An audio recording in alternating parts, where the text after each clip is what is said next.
لیکن تجدید یادداشت کے حوالے سے ہم اس کو بھی دوبارہ دہراتے ہیں اور وہی سے بات شروع کرتے ہیں۔ بسم اللہ الرحمن الرحیم، الحمدللہ وکفیٰ والصلاة والسلام علی عبادہ الذین اصطفیٰ، اما بعد فاعوذ باللہ السمیع العلیم من الشیطان الرجیم، بسم اللہ الرحمن الرحیم، وقل الحق من ربکم فمن شاء فلیؤمن ومن شاء فلیکفر انا اعتدنا للظالمین نارا احاط بهم سرادقها وَإِن يَسْتَغِيثُوا يُغَاثُوا بِمَاءٍ كَالْمُهْلِ يَشْوِي الْوُجُوهَ بِئْسَ الشَّرَابُ وَسَاءَتْ مُرْتَفَقًا إِنَّ الَّذِينَ آمَنُوا وَعَمِلُوا الصَّالِحَاتِ إِنَّا لَا نُضِيعُ أَجْرَ مَنْ أَحْسَنَ عَمَلًا۔ صدق اللہ مولانا العظیم وبلغنا رسول النبی الکریم ونحن علی ذلک من الشاہدین الشاکرین والحمدللہ رب العالمین۔ رفقائے محترم، سورۃ الکہف جو ہے اہل ایمان کی پناہ گاہ ہے، اہل ایمان کی پناہ گاہ ہے، اور نوع انسانیت نے ارتقائی سفر سے ایرر اینڈ ٹرائل کی اساس پر جس منزل مراد تک پہنچنا ہے اس کی بھی نشاندہی اس سورہ جلیلہ میں کی گئی ہے۔ اصحاب کہف کا مقام، ان کی دعوت، ان کا انقلاب اور معاشرے پر اس کے اثرات، ان حوالوں سے گفتگو اپنے انجام کو پہنچ چکی ہے۔ اب آیت نمبر 27 میں جو ارشاد فرمایا تھا کہ اے رسول، آپ کے لیے بھی پناہ گاہ ہے تو صرف کتاب الہی ہے۔ اس پناہ گاہ کے ساتھ اپنے آپ کو اور اپنے ایمان والے ساتھیوں کو وابستہ رکھیے، اور ان لوگوں کی اطاعت اتباع نہ کیجیے، ان کو معتبر نہ مانیے کہ جن کا دل دماغ اللہ کے قرآن سے خالی ہو چکا ہے، جنہیں اپنے دل دماغ کو کتاب اللہ کے حقائق سے خالی کر لیا ہے اور اس کی جگہ پر ادھر ادھر کی باتیں نظام حیات کے طور پر انہوں نے اختیار کر لی۔ اور ایسے افراد کے بارے میں یہ ارشاد فرمایا گیا تھا کہ وَاتَّبَعَ هَوَاهُ وَكَانَ أَمْرُهُ فُرُطًا، کہ یہ خواہشات کے بندے ہیں، خواہش نفس، اینیمل لائف، حیوانی زندگی کے یہ غلام بن جاتے ہیں، اور ان کا ہر معاملہ افراط و تفریط کا شکار ہوتا ہے۔ فُرُطًا، افراط و تفریط یعنی بیلنس، توازن، اعتدال نہیں، ایکسٹریمسٹ، جدھر بھی چلیں گے افراد و تفرید کا شکار ہوں گے۔ ایک وقت میں ایک انتہا پر پہنچتے ہیں اور پھر جوابی عمل جب ہوتا ہے تو دوسری انتہا پر جب پہنچتے ہیں۔ تو ایسے افراد کی جو کہ انتہا پسندی کا شکار ہو، تو علاج کیا ہے؟ علاج کے حوالے سے فرمایا کہ قُلِ الْحَقُّ مِن رَبِّکُمْ، اے انسانوں، بے شک حق کا پہنچایا جانا، حق قرآن ہے، قول الحق، یہ تو تمہارے رب کی جانب سے ہو چکا۔ فمن شاء فلیؤمن، اب اس آیت جلیلہ نے رفقائے محترم جو ہمارا تقدیر پرستی کا تصور ہے کہ اللہ انسانوں کو نیک بناتا ہے، بد بناتا ہے، اچھا بناتا ہے، برا بناتا ہے، مومن بناتا ہے، کافر بناتا ہے، اور وہ پہلے سے اللہ لکھ چکا ہے اور جو لکھ چکا اسی کے مطابق ہو رہا ہے، تو قرآن حکیم نے اس کی نفی کی۔ قرآن یہ کہتا ہے کہ فمن شاء، پس اے انسانوں تم میں سے جو چاہے، فلیؤمن، اگر وہ چاہے تو اپنے اختیار ارادہ سے مومن بن جائے۔ ایمان اور کفر کے معاملے میں کوئی جبر نہیں ہے۔ اور وَمَنْ شَاءَ فَلْيَكْفُرْ، اور جو ایمان نہ لانا چاہے، یہ بھی اس کا مسئلہ ہے، اس کے اختیار ارادے کا مسئلہ ہے۔ فَلْيَكْفُرْ، تو وہ کفر اختیار کر لے، یعنی کفر اور ایمان لکھا ہوا نہیں ہے، یہ مومن ہوگا یہ کافر ہوگا، ہر شخص اپنے کفر و ایمان کا فیصلہ خود کرے۔ فرمایا کہ انا اعتدنا للظالمین نارا، ہاں یہ بات طے شدہ ہے کہ کفر اور ایمان کے نتائج و ثمرات الگ الگ ہوں گے۔ کفر کا نتیجہ اور ہوگا، ایمان کا نتیجہ اور ہوگا، زہر کا نتیجہ اور ہے، شہد کا نتیجہ اور ہے۔ تو فرمایا کہ اس کفر سے کیا نتائج پیدا ہوں گے؟ انا اعتدنا للظالمین النار، ایسے ظالموں کے لیے آگ ہے۔ کیسی آگ؟ احاط بہم سرادقها، وہ آگ نہ صرف داخل میں سینٹر میں آگ ہوتی ہے، بلکہ چاروں طرف اس آگ کو سنبھالنے والی جو لائنیں ہوتی ہیں، حدود ہوتی ہیں۔ جس طرح کہ آپ کھیت دیکھتے ہیں تو کھیت کے ارد گرد باڑ ہوتی ہے، تو فرمایا کہ اس آگ کو سنبھالنے کے لیے چاروں طرف جو کناتیں لگائی جاتی ہیں وہ بھی آگ ہی کی۔ یعنی اس کا مطلب یہ ہے کہ کفر نہ صرف اپنی ذات میں آگ ہے، بلکہ وہ کفر جہاں بھی جاتا ہے، وہ کافرانہ افکار، تصورات، اس کی افواج، اس کا لاؤ لشکر، وہ تمام کے تمام سوائے آگ کے، عداوت کے، اناد کے، رقابت کے، دشمنی کے، ان کے پاس کچھ نہیں ہوتا، حتیٰ کہ وَإِن يَسْتَغِيثُوا يُغَاثُوا بِمَاءٍ كَالْمُهْلِ يَشْوِي الْوُجُوهَ، فرمایا کہ ان کی آگ کا یہ حال ہے کہ اگر یہ پانی طلب کرتے ہیں اور وہ پانی ان کو دیا جاتا ہے تو وہ پانی بھی ان کے پاس آ کر، صحیح پانی، ٹھیک ٹھاک پانی ان کے پاس آ کر کیا ہو جاتا ہے؟ کالمحل یشوی الوجوہ۔ محل کا ایک معنی تو ہے رفقا محترم تلچھٹ، اور اصل محلہ یمحلو اس کا معنی ہوتا ہے کسی چیز کو توڑ پھوڑ کا شکار کر دینا، پارا پارا کر دینا، بگاڑ دینا، ڈی شیپ کرنا۔ فرمایا کہ پانی جو زندگی پیدا کرتا ہے، وہی پانی جب نظام کفر کے پاس پہنچتا ہے تو کل محل یشوی الوجوہ، اس پانی سے ذات انسانی کی نشو و نما نہیں ہوتی، بلکہ وہ پانی کیا کرتا ہے؟ یشوی الوجوہ، اتنا وہ کھولتا ہوا پانی ہوتا ہے، اس پانی کے اندر بھی عداوت، اناد، تعصب، کہ وہ انسانی ذات کو، چہروں کو بگاڑ دیتا ہے۔ مراد یہاں پر یہ ہے کہ سرمایہ دارانہ نظام میں اللہ تبارک و تعالیٰ کی نعمتیں مثبت اور تعمیری نتائج پیدا کرنے کی بجائے تخریبی نتائج پیدا کرنے لگتی ہیں۔ دیکھ لیں مثلا اسلحہ ہے، یہ اپنی ذات میں نہ برا ہے نہ اچھا ہے، جتنی بھی سائنٹیفک ایڈوانسمنٹ ہے، آلات ہیں، ٹولز ہیں، ان کا نیک یا بد ہونا کوئی مسئلہ نہیں ہے، لیکن جب یہی اسلحہ، آلات طاغوت کے ہاتھ میں آتے ہیں تو پھر جو ناگاساکی اور ہیروشیما پر جو کیفیات ہوئی ہیں اس کا آپ اندازہ لگا سکتے ہیں۔ یعنی بہتر سے بہتر چیز اللہ تعالیٰ کی نعمتیں سرمایہ دارانہ نظام میں جب پہنچتی ہیں تو وہ انسانی ذات کے لیے بدنمائی کا، تباہی کا، بربادی کا باعث بن جاتی ہے۔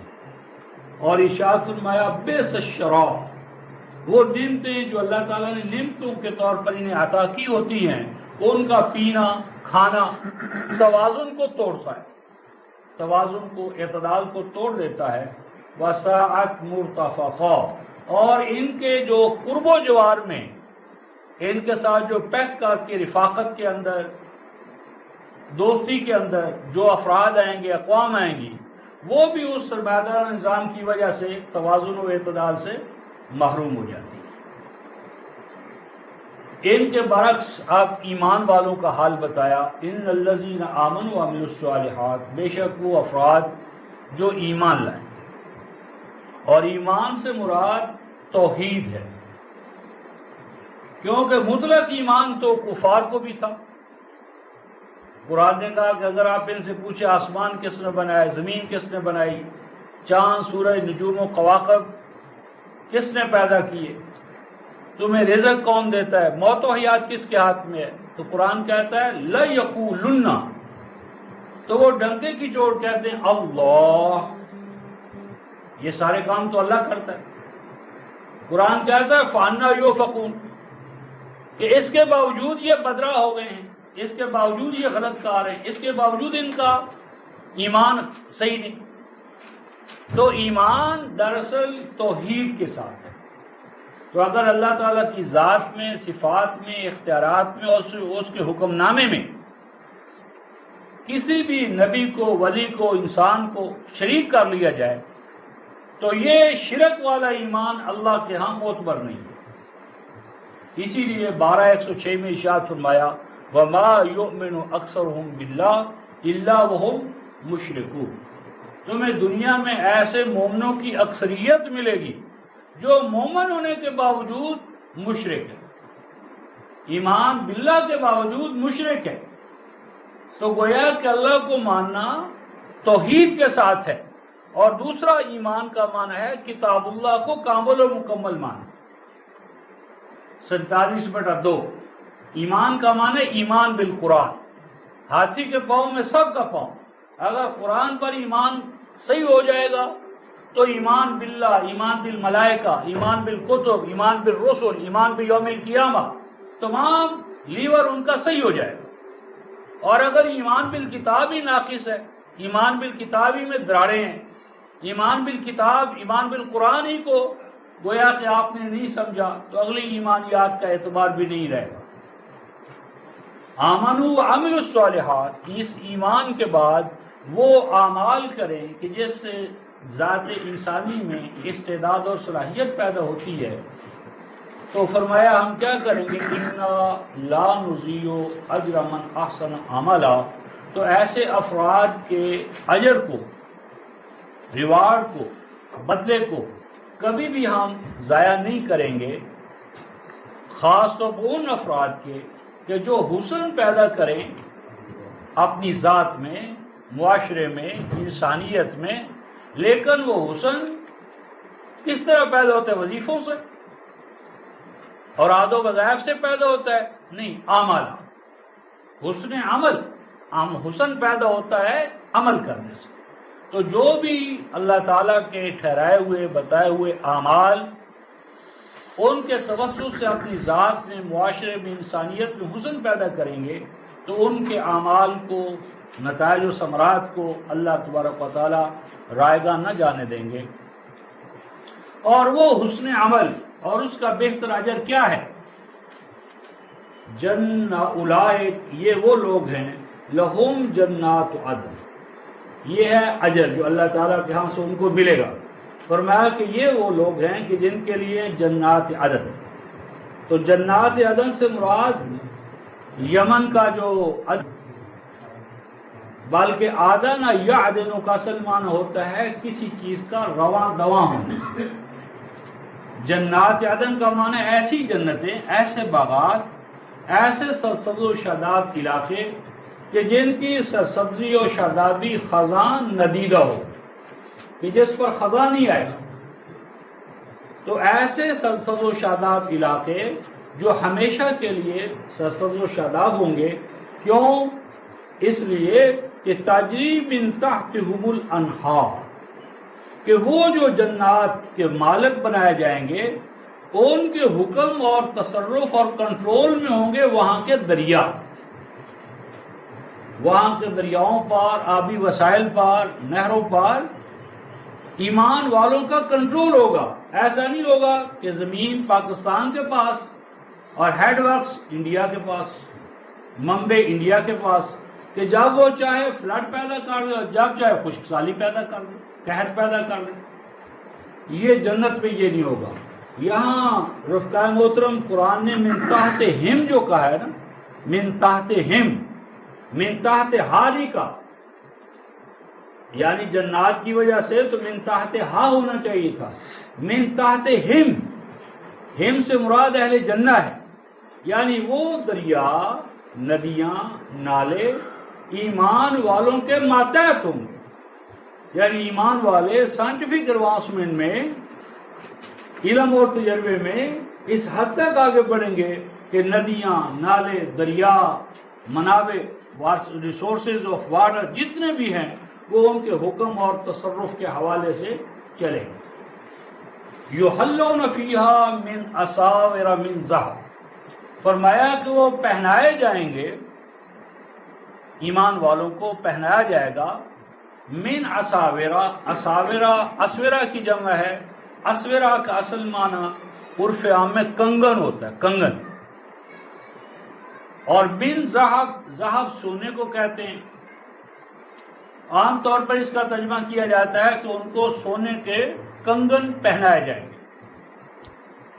ایک حوالے سے یہ صحیح ہے کہ جنت کے اندر سکے کے طور پر سونا نہیں چلے گا. یعنی اس وقت تو سکہ جو ہے، سونا جو ہے، وہ ایکسچینج ویلیوز کو متعین کرنے کا آلہ ہے، ذریعہ ہے. اور جنتی سماج کے اندر سونا اور چاندی اشیاء مستعملہ میں ہو جائے گا. یعنی یہ سونا اور چاندی کہ جو بہت پریشیس گویا دھاتوں میں شمار کیا جاتا ہے، وہاں پر اس کی ایکسچینج ویلیو کی بجائے یوز ویلیو ہوگی. وہاں مارکیٹ اکانومی نہیں ہوگی، منڈی کا راج نہیں ہوگا. منڈی میں بیچنے کے لیے چیزیں پیدا نہیں کی جائیں گی. اس وقت ہمارا بحران کے عالم انسانی کا کہ کوئی چیز جو بھی ہم پروڈکٹ پیدا کرتے ہیں تو مارکیٹ ویلیو کے حوالے سے کرتے ہیں، یوز ویلیو نہیں، سروس ویلیو نہیں، خدمت کا جذبہ نہیں. یہی وجہ ہے کہ اگر گندم زیادہ ہو جائے تو خطرہ پڑ جاتا ہے کہ اگر یہ تمام منڈی میں چلی گئی تو قیمتیں گر جائیں گی. لہذا قیمتوں کو اپ رکھنے کے لیے سرمایہ دار کیا کر رہا ہے کہ سٹوریج بنا لی، تھوڑا تھوڑا کر کے جو ہے وہ فروٹس کو، پھلوں کو، اناج کو نکالتا ہے تاکہ زیادہ سے زیادہ ایکسپلائٹیشن کر سکے، زیادہ سے زیادہ اس کی قیمت وصول کر سکے. تو جنتی سماج کے اندر مارکیٹ اکانومی نہیں ہوگی. وہاں چیزیں اس لیے پیدا کی جائیں گی بافراد، بابوتاد، کہ عباد اللہ الصالحین کی خدمت کی جائے، انسانیت کی ربوبیت کی جائے. اور ربوبیت عالمینی کے حوالے سے رب کا جو وصف ہے رب کل شیء، تو ہر مومن ربوبیت عامہ کے لیے وقف ہوگا. اس کی جدوجہد کا رخ یہ ہوگا کہ کہیں بھی نہ خوف ہو نہ حزن، بھوک، پیاس، غلامی، محکومی، محتاجی، ان تمام نیگیٹو منفی چیزوں کو، لعنتوں کو ختم کیا جائے.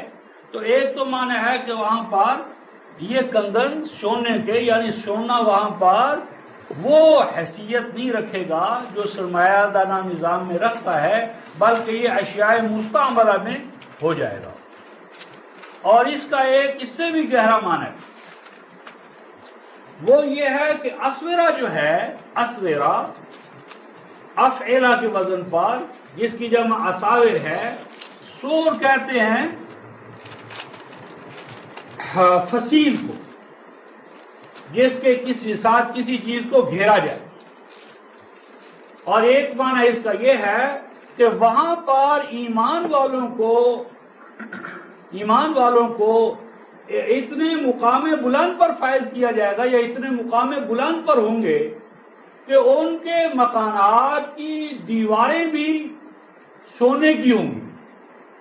مراد یہاں پر یہ ہے کہ سونا، یہ دھاتیں اس قدر عام ہوں گی کہ سرمایہ دار نظام کے اندر تو مٹی اور گارے سے دیواریں بنائی جاتی ہیں. وہاں پر سونا اور چاندی جو ہے، یعنی اس طرح کی دھاتیں جو قیمتی دھاتیں ہیں، یہ گویا کہ مکانات میں اشیاء مستعملہ کے طور پر ہوں گی.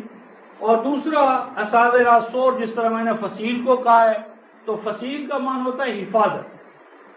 تو ان کو حفاظتی وسائل و ذرائع ایسے اختیار کیے جائیں گے من ذہب.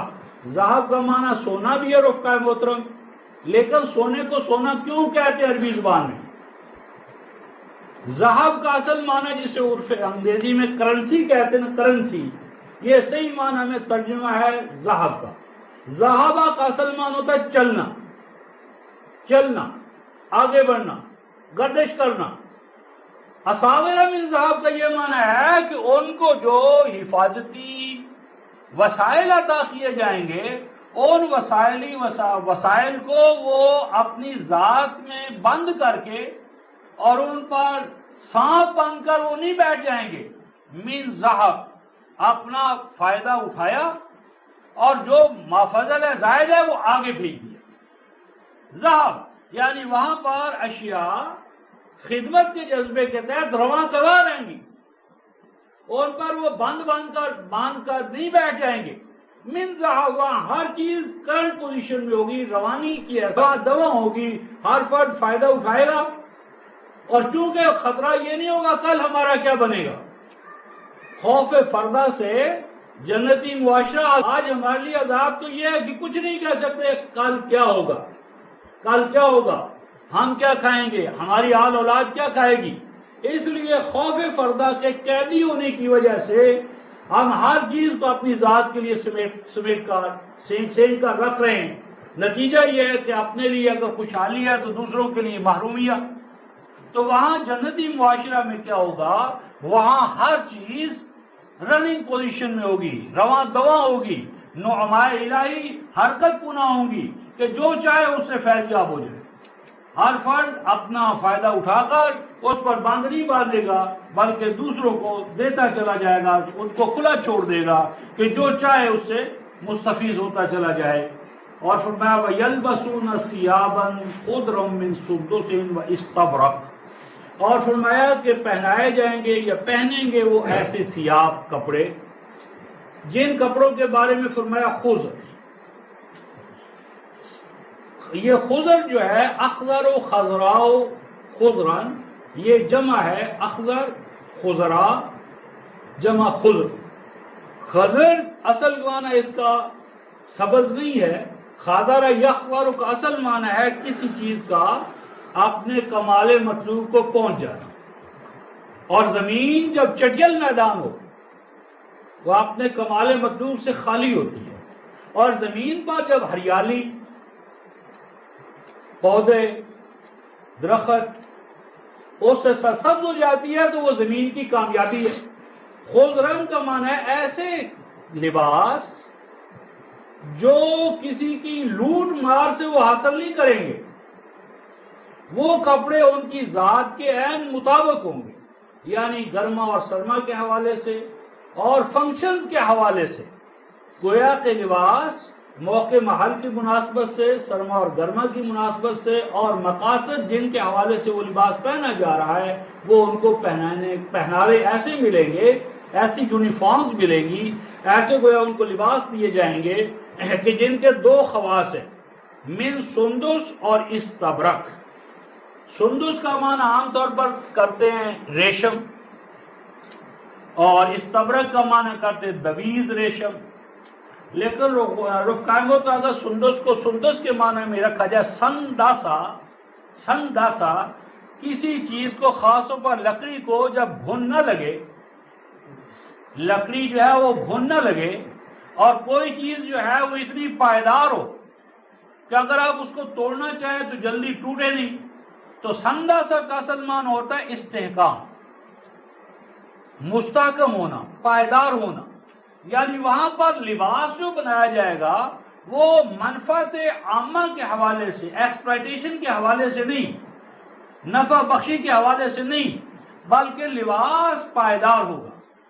یعنی کیونکہ لباس دوسروں کی خدمت کے لیے جذبہ عبودیت کے تحت ہم بنائیں گے تو وہ دھاگا، اس کی ڈیزائننگ، اس کی پلاننگ، اس کی تیاری، ساری ہر حوالے سے ایسا لباس جو مستحکم، پائیدار اور ذات انسانی کے لیے اس کو استحکام، پائیداری، دوام بخشنے والا۔ اور مزید برآں فرمایا استبرق۔ استبرق کا معنی کرتے ہیں کیا؟ دبیز ریشم۔ لیکن استبرق کا رفقان محترم اگر ہم بارہ سے لیں، بارہ کا یبرق برقن، الیکٹریفائی کر، استبرقن اگر اس کو لغوی معنی میں لیا جائے تو اس کا یہ معنی ہو سکتا ہے کہ آگے چل کر جنتی معاشرہ میں یا جنت جیسا کوئی سماج انسانی دنیا میں بھی جب قائم ہوگا تو وہاں ایسے لباس کہ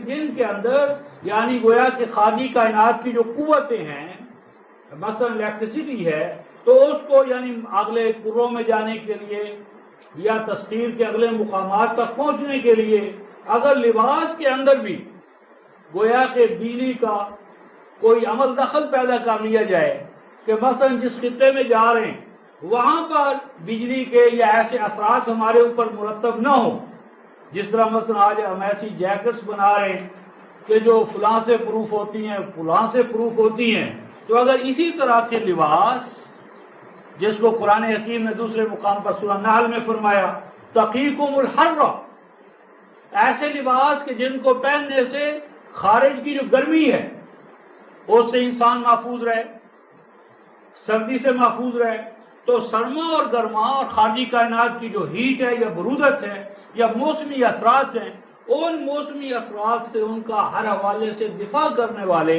تاکہ انسان اپنے مقاصد عالیہ کے لیے سرما اور گرما کا پابند نہ رہے۔ اس وقت تو حال کیا ہے ہمارا رفتہ، تھوڑی سی بارش ہو جائے تمام کام معطل، گلیوں بازاروں میں کیچڑ ہے اور چلنے میں کپڑے بھیگ گئے، تو ہم تو رفتہ محترم آدھی زندگی تو سو کر گزار دیتے، نیند کا غلبہ ہے۔ پھر اگر آپ 10-12 سال پہلے صبح و شام ہم سوتے ہیں، پھر بڑھاپے میں سوتے ہیں، تو اگر آپ تجزیہ کریں تو ہمارا جو سونا ہے وہ سمندروں کی طرح زمین پر اتنا غالب ہے کہ آپ کہہ سکتے ہیں کہ 3/4 انسان سوتا ہے اور 1/4 جاگتا ہے کل زندگی میں، اور 1/4 بھی جو جاگتا ہے کون صحیح جاگتا ہے کون غلط جاگتا ہے۔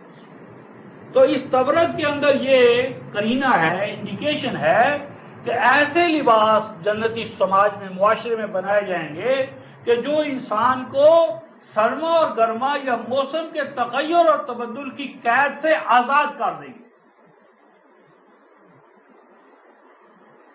یعنی اس وقت انسان اپنے انوائرمنٹ کا قیدی ہے، انوائرمنٹ کے اندر مقید ہے، اور جنتی سماج کے اندر انوائرمنٹ کو انسان مسخر کرے گا، انوائرمنٹ انسان کے ماتحت ہوگا، انسان اس کے ماتحت نہیں ہوگا۔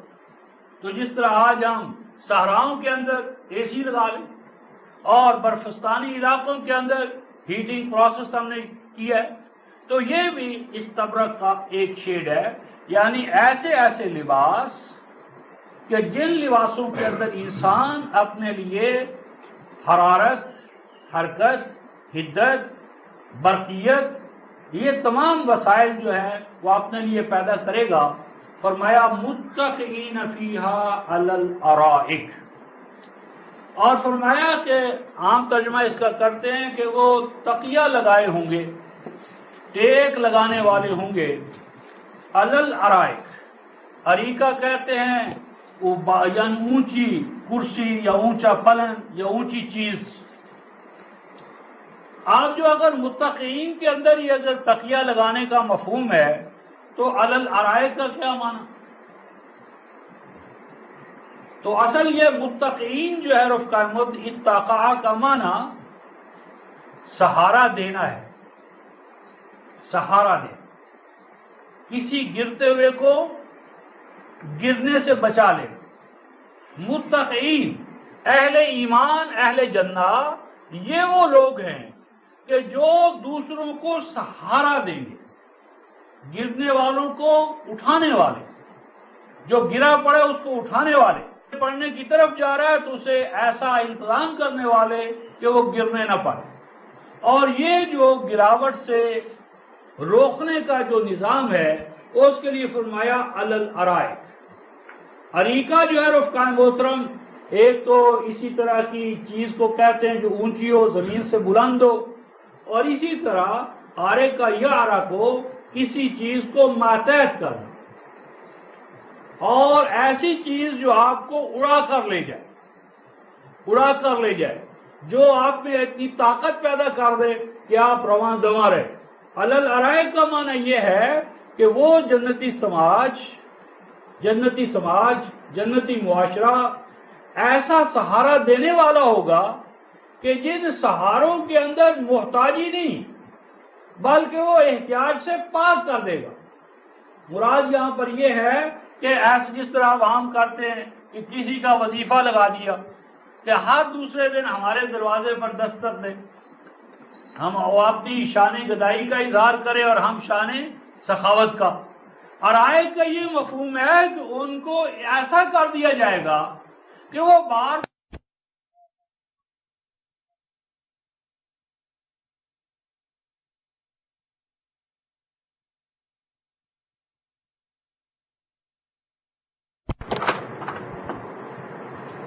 یعنی ایک ہی دفعہ ایسا نظام وضع کر دیا جائے گا کہ ہر آدمی اپ گریڈ ہوتا چلا جائے، ایلیویٹ ہوتا چلا جائے، ایلیویٹرز۔ تو جس طرح کے اوپر اٹھانے کے لیے سیڑھیاں ہیں، تو علی الارائک ایمان والے اس جنتی سماج اور معاشرہ میں ایسا نظام وضع کریں گے کہ جس نظام کے اندر ہر حاجت مندی سے اٹھایا جائے گا، حاجت مندی میں گرنے سے اس کو بچایا جائے گا، اور بچانے کا نظام ایسا ہوگا علی الارائک علی کا کہ وہ اس کو بلند کرتا چلا جائے گا، بلند کرتا چلا جائے گا۔ آج جو لینے والا ہے کل کو دینے والا بن جائے گا۔ یعنی اسٹیپ بائی اسٹیپ انڈیپینڈنس، آزادی، استقلال، خود مختاری اتنی بڑھتی چلی جائے گی کہ گویا کہ ہر فرد اپنے آپ کو غنی بنائے گا، اور دوسروں کی غنا پر ڈاکہ ڈال کر نہیں بلکہ دوسروں کے فقر اور احتیاج کو دور کر۔ فرمایا نعم الثواب، یہ ہوتا ہے ثواب۔ ثواب ہوا رفقائے محترم، یہ تمام چیزیں جو ہیں ان کو قرآن حکیم نے ثواب کہا۔ ثواب رفقائے محترم جو ہمارے ہاں ثواب اور ایصال ثواب کہ کہاں جا رہے ہو بھائی، قرآن خوانی ہو رہی ہے، کیا کرنا ہے، یا وہ قرآن خوانی کا ثواب پہنچانا ہے، ایصال ثواب اسے کہتے ہیں۔ رفقائے محترم آپ مادی دنیا میں دیکھیں، ورک آف گاڈ میں دیکھیں، اللہ تعالیٰ کے اعمال کائنات فطرت میں دیکھیں، کہیں ایصال ثواب ہے؟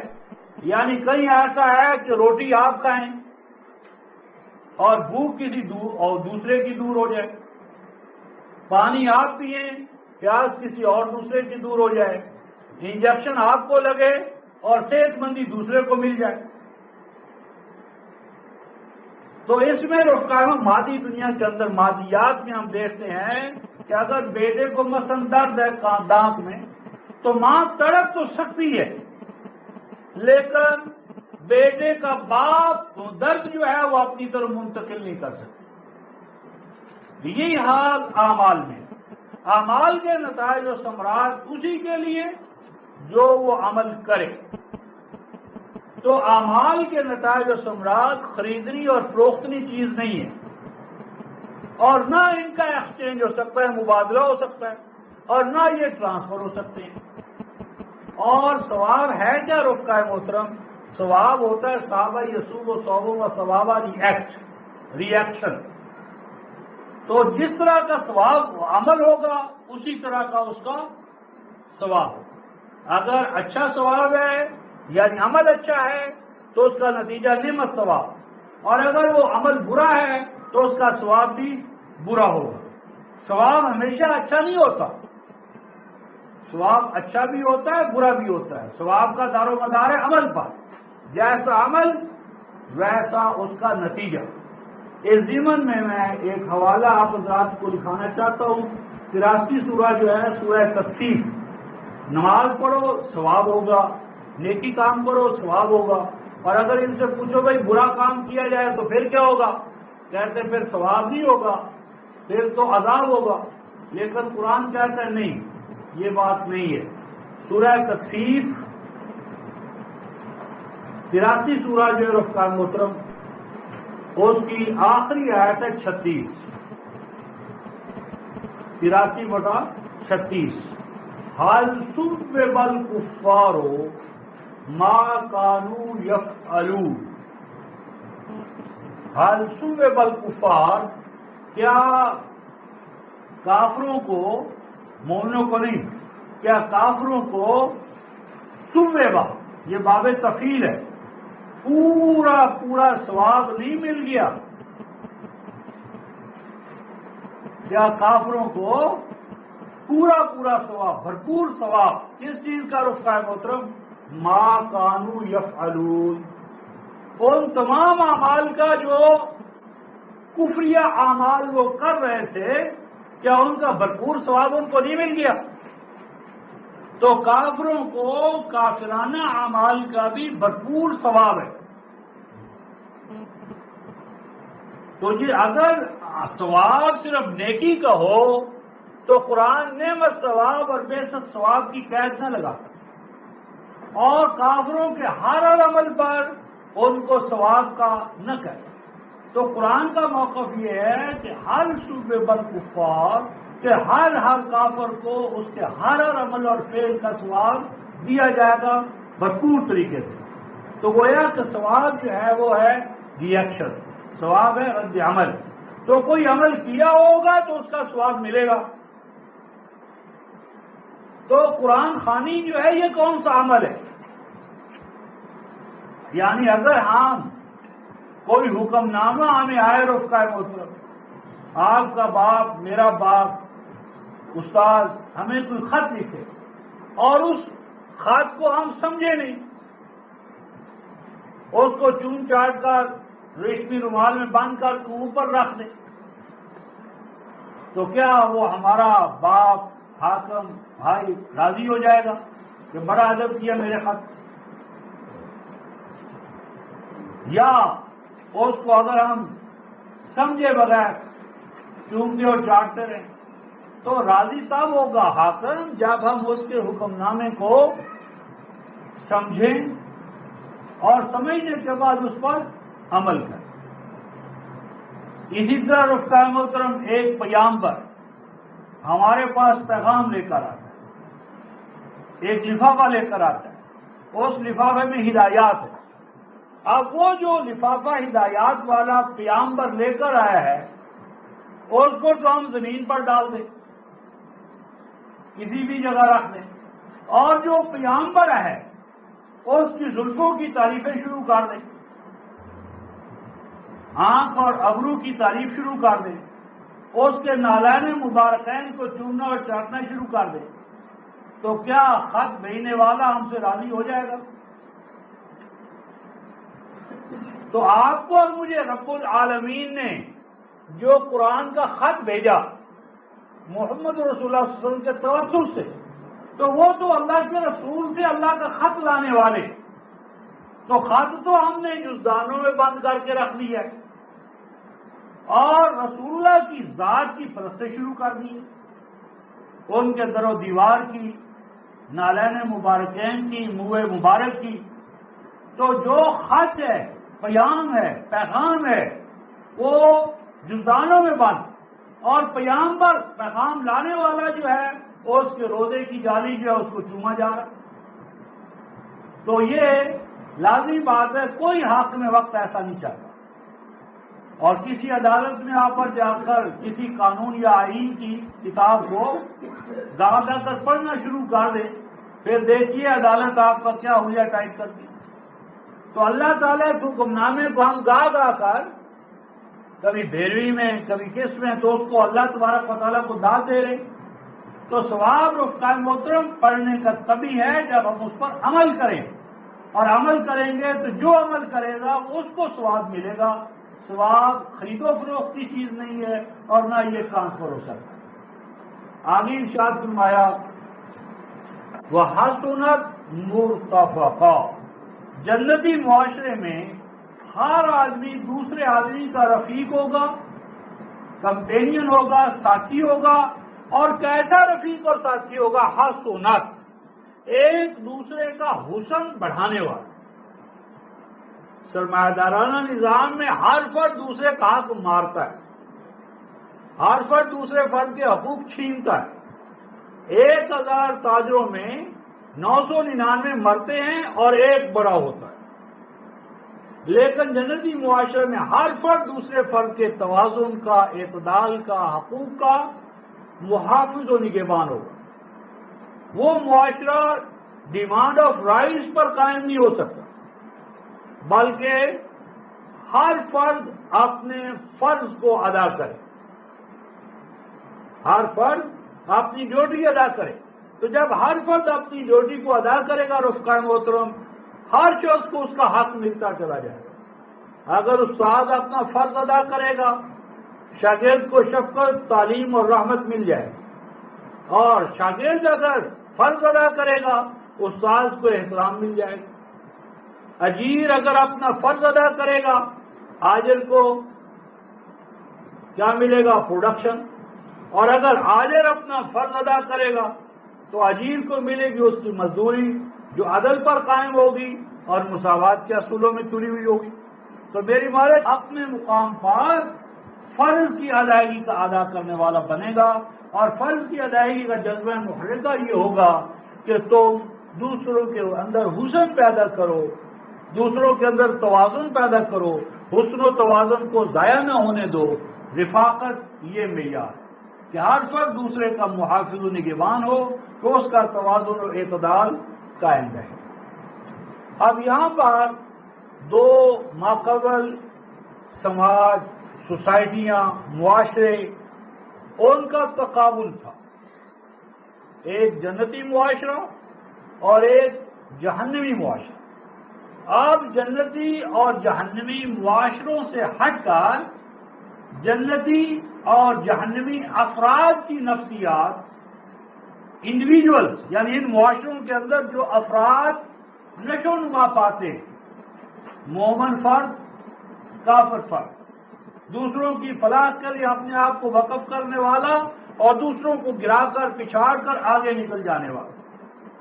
اب جو آیات آئیں گی اس میں تمثیل کے طور پر، مثال کے طور پر ایک جنتی فرد ہے اور ایک جہنمی فرد ہے۔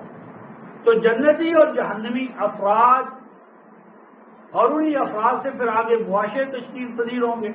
تو اب فرمایا کہ مثال کے ذریعے دو افراد، ان کا کریکٹر، ان کی خصوصیات ان کے سامنے پیش کرو، تاکہ جنتی افراد اور جہنمی افراد، ان کا جو چلن ہے، طور طریقہ ہے، وہ الگ الگ ہو جائے۔ فرمایا واضرب لہم مثلا، فرمایا بیان کرو ان کے سامنے از ہوئے تمثیل کے، مثلا تمثیل کہہ رہا ہے، مثال کہہ رہا ہے، اور ہمارے مفسر اس مثال کو امر واقع ثابت کرنے، کوئی کہتا ہے کہ یہ جو دو باغات آگے ذکر دن کا ہو رہا ہے دمشق کے پاس ہے، کوئی کہتا ہے انطاکیہ کے پاس ہے، کوئی کہتا ہے کہ یہ باغات یمن میں تھے۔ تو یہی ہماری مصیبت ہے کہ جن چیزوں کو اللہ تبارک و تعالیٰ تمثیل قرار دے رہا ہے، مثالی حقائق کو سمجھانے کے لیے تمثیلات ہیں، ان تمثیلات کو امر واقعہ سمجھ کر یعنی اختلافات پیدا کیے جا رہے ہیں۔ تو یہ رفقائے محترم امر واقعہ نہیں، بلکہ امر واقعہ کی ایک تمثیل ہے۔ مثلا فرمایا کہ یہ تمثیل ہے، مثال کے طور پر بیان کرو، رجلین، دو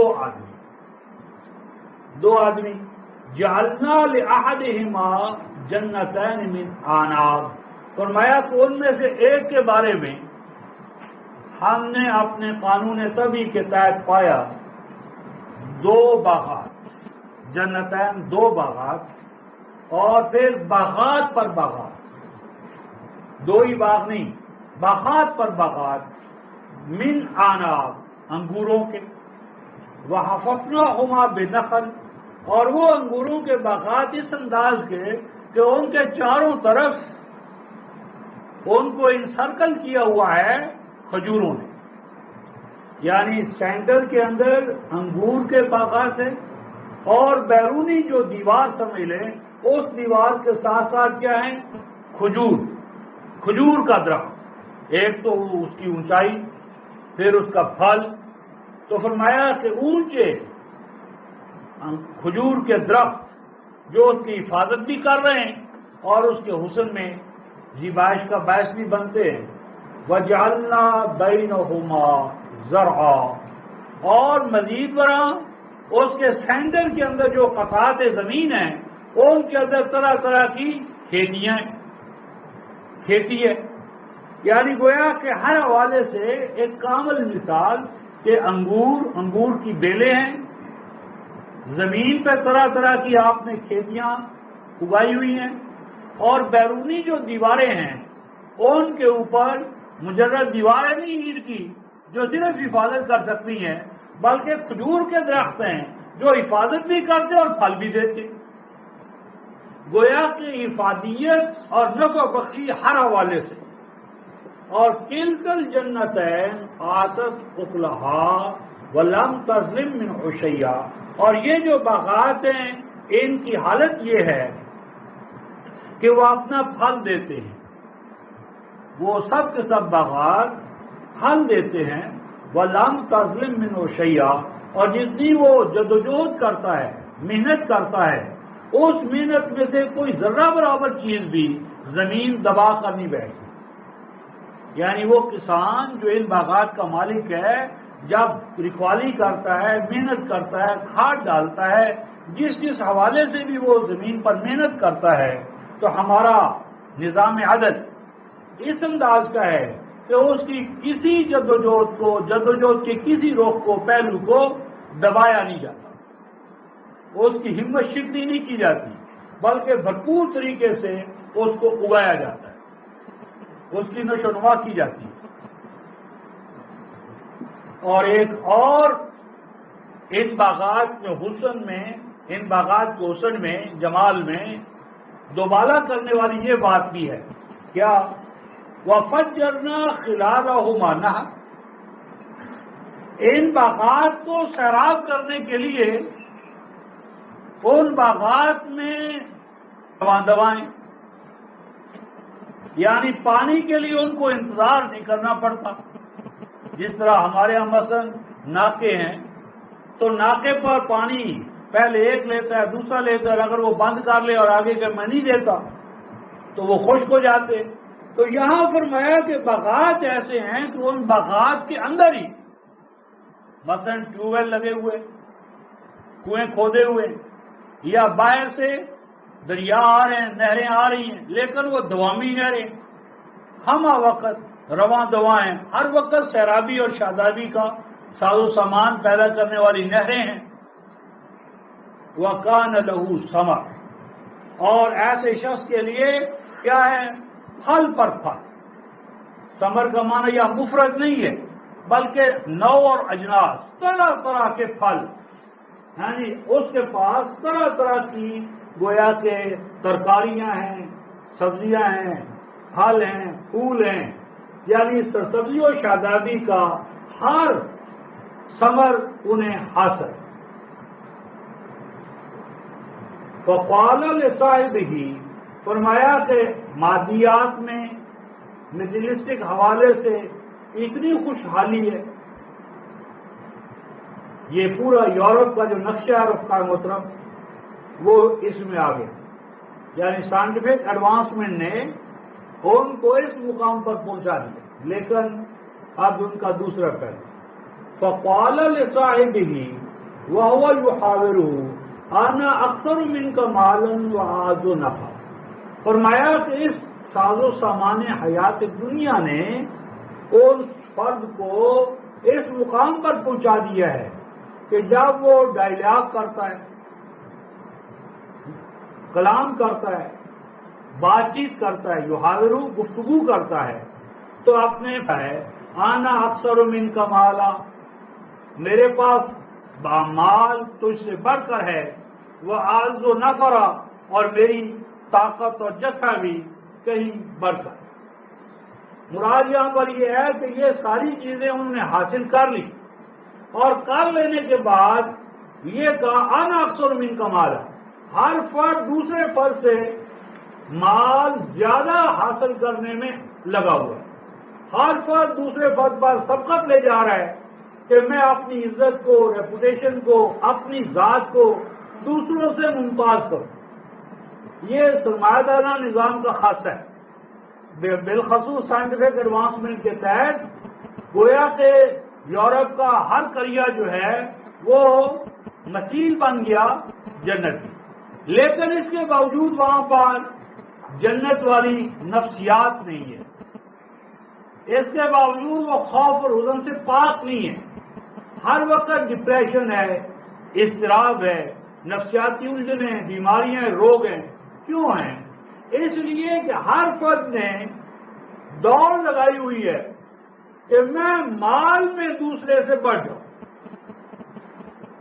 یعنی دوسرے کو سہارا دینے میں نہیں بڑھنا، گرنوں کو اٹھانے کے لیے نہیں آگے بڑھنا، بلکہ ہر سرمایہ دار اس چکر میں مبتلا ہے، اس نفسیات میں مبتلا ہے کہ کس طرح میری فیکٹری، میرے کارخانے، میرے وسائل، ان میں اضافہ ہو جائے، وعز و نفرہ، اور کسی طرح میرے پاس جو لیبر پاور ہے، میری جو فوج ہے، میرا جو آرنامنٹس ہے، اس میں اضافہ ہو جائے۔ یعنی وہاں کا سرمایہ دار، صاحب جائیداد طبقہ یہ نفسیات رکھتا ہے کہ ہر فرد اپنے وسائل کو بڑھانے کے لیے وجاہت، اقتدار، پاور، طاقت حاصل کرنے میں بازی لے جا۔ یہ ایک مثال ہے، اور فرمایا کہ مزید برآں یہ وَدَخَلَ جَنَّتَهُ وَهُوَ ظَالِمٌ لِنَفْسِهِ، فرمایا کہ ایک طرف تو ان کے پاس اس طرح کے باغات ہیں، اور دوسری طرف اس کا حال کیا ہے؟ وَهُوَ ظَالِمٌ لِنَفْسِهِ، وہ فرمایا فرد اپنی ذات پر ظلم کرنے والا ہے۔ نفس سے مراد یہاں ہے آئی ایم لیس، وہ اپنے جسم کو بڑھاتا چلا جا رہا ہے اور اپنی ذات کو گھٹاتا چلا جا رہا ہے، یعنی اپنے اندر جو نفخت فیہ من روحی فقعوا لہ ساجدین، وہ ذات انسانی کا منکر ہے، اس کا خیال ہے بس بابر بیش کوش کے عالم دوبارہ نیز، نہ حیات بعد الموت ہے، نہ دوسرے انسانوں کی ہمارے اوپر لائبلٹی ہے، نہ جسم کے علاوہ اور کوئی ہمارا تقاضا ہے ذات کا یا خودی کا یا ذات انسانی کا، پرسنالٹی کا، نہیں، سارے کا سارا اس کا تصور یہ ہے کہ مادی قوت میں آگے بڑھو اور اپنی ذات کو نگلیکٹ کرتے ہوئے اپنے اندر جو ڈیوائن انرجی اللہ تبارک و تعالیٰ نے ہر ابن آدم میں رکھی ہے، اس ذات اپنی ذات کا انکار کرتے ہوئے اپنے جسم کی نشو و نما کے لیے وسائل پر وسائل،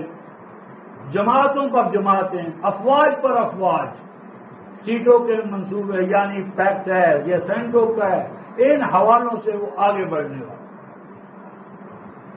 قالا، اور مزید پر اس کا تصور یہ ہے کہ وہ کہتا ہے ما اظن ان تبید هذه ابدا، اور مزید پر اس کا گمان یہ ہے کہ یہ جو عظیم مملکت، عظیم وسائل،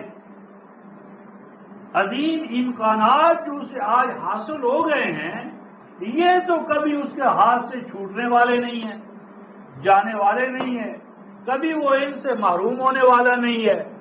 یہ امپائر، یہ آج سے 50 سال پہلے چلیں رفقائے محترم، تو انگلینڈ کی جو نفسیات تھی، انگلینڈ کہ پوری ورلڈ پر، دنیا پر، اس کی کثیر آبادیوں پر، وسائل پر، کہ جس کے بارے میں اس کا گمان، یقین تھا کہ اس کی یعنی منطلقات پر، مقبوضات پر سورج غروب نہیں ہوتا تھا،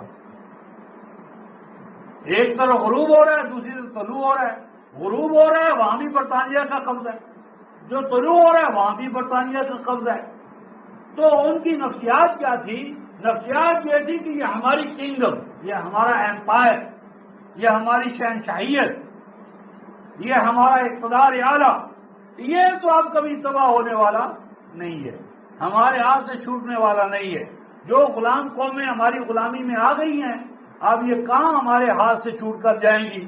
یعنی ہر آنے والا جارج اور ایڈورڈ ایسا انتظام کرتا تھا کہ ہر دن غلاموں کے لیے بدتر ثابت ہو، غلامی کی شکنجے کو اور کسا جائے، اور کہا وَمَا أَظُنُّ السَّاعَةَ قَائِمَةً، اور انہوں نے یقین کر لیا، وہ کہنے لگا میں نہیں مانتا کہ ہماری اس سلطنت کے خلاف کبھی کوئی انقلاب آ سکتا ہے، اس پر کوئی ایسی گھڑی آ سکتی ہے کہ جس سے ہمارا اقتدار ختم ہو جائے گا. وما اظن الساعۃ، اور نہیں گمان کرتا میں آنے والے انقلاب کو قائمہ، کہ وہ کبھی کھڑا بھی ہوگا. اس کا یعنی ہر غلام قوم کے اندر ایسی نفسیات پیدا کر دی کہ وہ غلامی پر اور آنے والے انقلاب کے راستے میں وہ خود ہی رکاوٹ بن جائے. یہ جو سائر رفقا محترم جیسے یہاں ہم نے پڑھا ہے، اسی طرح اس سے پہلے وہ جو اصحاب الکہف تھے ان کے حوالے سے صاحب، اور اسی طرح میں نے حوالہ دیا تھا سورہ طٰہٰ کا کہ یہ انبیاء علیہ السلام کی آمد سے جو ساعات کھڑی ہوتی ہیں یہ کیا ہوتی ہے اور ان کا مقصد کیا ہے. تو اس ضمن میں ہم نے سورہ طٰہٰ آیت نمبر 15 جو ہے اس کا حوالہ دیکھا تھا کہ جس میں یہ الفاظ ہیں ان الساعۃ آتیۃ اکاد اخفیها لتجزی کل نفس بما تسعی، 20/15. فرمایا کہ یہ انقلاب، یہ انقلابی گھڑی قانون مکافات عمل کی نتیجہ خیزی آتیہ آ کر رہتی ہے، آتی رہتی ہے، آتے رہنا اس کے لیے اللہ کا قانون. اقاد اخفیہ، اور اس کے راستے کی جو آبسٹیکلز ہیں، ہنڈرنسز ہیں، رکاوٹیں ہیں، ہمارا قانون مکافات عمل ان رکاوٹوں کو دور کرتا رہتا ہے. اور یہ انقلاب یا یہ گھڑی کیوں آتی ہے؟ لِتُجْزَىٰ كُلُّ نَفْسٍ بِمَا تَسْعَىٰ، تاکہ ہر جدوجہد کرنے والا جو جدوجہد کرے، محنت کرے، عمل کرے، اس کا پھل، ثمرہ، نتیجہ اسی کو حاصل. ایسا نہ ہو کہ محنت کوئی کرے اور ثمرہ کوئی اٹھا لے جائے، جدوجہد کسی کی ہو، ریوارڈ کسی کو مل جائے. تو جو محنت کش ہے، محنت بیچارہ کر رہا ہے، وہ نانے جویں کا محتاج ہو، اور نکمے اور نکھٹو طبقات جو ہیں ان کے کتوں کے لیے بھی عیاشی کا سامان ان کو ملتا چلا جائے. تو فرمایا اس کی نفسیات یہ پیدا ہو گئی وما اظن الساعۃ قائمہ، کہ میں قطعاً کہ میری اس سلطنت کو، امپائر کو کسی گھڑی کوئی چیلنج پیش ہوگا، اس کا یہ کوئی رد انقلاب ہو جائے گا یا یہ میرے ہاتھ سے چھن جائے گی، ایسا نہیں ہے. اور مزید برآں وَلَئِن رُدِدتُّ إِلَىٰ رَبِّي لَأَجِدَنَّ خَيْرًا مِّنْهَا مُنقَلَبًا، اور مزید برآں یہ وہ کہتا ہے اور جب میں اپنے رب کے پاس جاؤں گا تو مسیح کو اللہ کا بیٹا مان کر، اس کی مسیحیت کو مان کر، اس کے گویا کے ابن اللہ ہونے کو مان کر مزید عقیدہ یہ بنا لیا کہ جب ہم مر کر لارڈ کے سامنے جائیں گے تو وہ اللہ کا بیٹا جو دانے ہاتھ بیٹھا ہوا ہے وہ ہمارا شفیع ہے، وہ ہمارا منجی ہے. تو ہمارا شفیع، ہمارا نجات دہندہ اللہ کا بیٹا وہ اللہ کے پاس بیٹھا ہوا ہے. تو ہم حیات دنیا میں بھی کامیاب ہے، اور حیات آخرہ میں جب ہم جائیں گے تو کیا ہوگا؟ خیر منہا منقلبا، تو وہاں کا جو پیراڈائز ہے، جنت ہے، وہ بھی یقیناً ہمیں بہتر انداز میں مل جائے گا، کیونکہ ہم اللہ کے بیٹے کو ماننے والے ہیں. ہاں جی، اور اس کی مادر جو ہے خود مادر خداوند، اس پر بھی ہمارا ایمان ہے. تو ہم دونوں حوالوں سے کامیاب ہوں گے. حیات دنیا کا ساز و سامان بھی ہمارے پاس سرپلس ہے، حکومت و اقتدار بھی پورے جوبن پر ہے ہمارا، اور اگر مرے تو مرنے کے بعد بھی جو نعما ہیں جنت کی وہ بھی تمام کے تمام ہمارے لیے ہیں. اس کے برعکس یہ جو گروہ تھا، اس کے بعد فرمایا قال له صاحبه وهو يحاوره اکفرت بالذی خلقک من تراب ثم من نطفة ثم سواک رجلا. تو فرمایا کہ اسے اس کا دوسرا صاحب، رفیق، ساتھی، کامریڈ، اس کا ہمسر اسے یہ کہتا ہے کہ جب وہ اس کے ساتھ ڈائلاگ کر رہا ہے، یحاورہ، جبکہ اس کا ڈائلاگ کر رہا ہے، اکفرت بالذی خلقک من تراب، کہ کیا تو اس اللہ حی و قیوم کا منکر ہے، ناقدری کرنا چاہتا ہے کہ جس نے تجھے پیدا کیا ہے تراب سے، مٹی سے، اب یہاں رفقا محترم جس کو وہ یہ کہہ رہا ہے مومن کہ جسے تو وہ ہے کہ جسے اللہ نے تراب سے پیدا کیا، اب یہاں ماں باپ کا ذکر نہیں کرتا، تو کیا یہ معنی ہے کہ اس آدمی کو بھی اللہ تعالی نے ماں باپ کے بغیر پیدا کر دیا تھا یا ماں کے بغیر پیدا کر دیا تھا؟ اگر حضرت مسیح کے بارے میں کہ وہ تراب سے پیدا ہوئے تھے تو یہ آدمی جو ہے اس کو بھی قرآن کہتا خالقک من تراب، کہ اللہ نے تجھے تراب مٹی سے پیدا کیا، کیا مانا بغیر ماں کے اور بغیر باپ کے پیدا کیا؟ نہیں، یعنی یہ تو ترابیت ہے کہ اللہ تعالیٰ نے تجھے عدم محض سے مٹی سے یعنی پیدا کیا اور مٹی کا مزاج جو ہے وہ تیرے اندر رکھا، تو فرمایا کہ تجھے اس نے مٹی سے پیدا کیا، مٹی کے بعد اگلی سٹیج جتنی ہماری غذائیں ہیں وہ مٹی سے پیدا ہو رہی ہیں، اور اسی مٹی سے غذائیں ہماری پیدا ہوتی، اسی سے خون پیدا، اسی سے مادہ تولید پیدا ہوتا ہے، تو مٹی سے پیدا کیا، نطفہ سے پیدا کیا، ثم سواک رجلا، اور پھر تیرے اندر ایک مرد کامل کے جو اوصاف ہیں، دل ہے، دماغ ہے، اعضائے رئیسہ ہیں، وہ سارے کے سارے پیدا کیے۔ تو کیا اس الہ واحد کو جو تیرا خالق اور مالک ہے، اس کی تو توحید کا منکر ہے؟ اس کی توحید کا تو تثلیث کا